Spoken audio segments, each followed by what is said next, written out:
I look over there, fire is gushing up. Neighbors rush to the rescue of a Philadelphia police officer after a car crash ends in a fire. Tonight, the search is on for the driver who ran from the scene.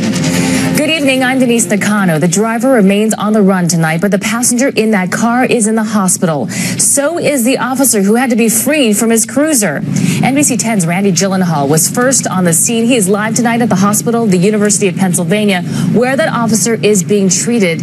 And Randy, you spoke exclusively with the teenager who pulled the officer from the car.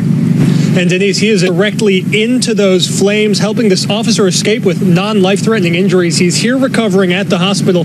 Meanwhile, the other driver in this case, in this alleged hit and run, ran the other direction, fleeing the scene. The charred remains of a Philadelphia police cruiser sit in the middle of this intersection. The dashboard and front seat are burnt to a crisp after the squad car bursts into flames from a T-bone accident with a pickup truck. The next thing I know, I look over there, fire is gushing up. Witnesses heard the crash, felt the fireball, then watched as the driver of that truck bolted from the scene. Police call it a hit and run, leaving his injured passenger behind. It looked like I seen somebody running down the opposite way, and flames just like shooting way up. Car almost exploded. I was just worried about getting them away.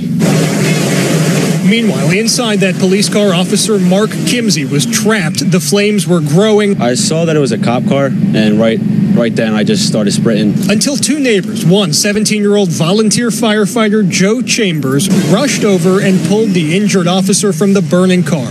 Chambers was put in the hospital with minor injuries, but says he doesn't regret it. The door was slammed, it was dented, and it wouldn't open, and the car caught fire, and me and another guy ran. Well, we didn't run, we were already there, and he said he couldn't feel his legs, so we said, "You're in the window," and he was ready for it. Police say the teen may have saved the officer's life. He ran directly into those flames while cops are looking for that hit-and-run driver, last seen running the other way.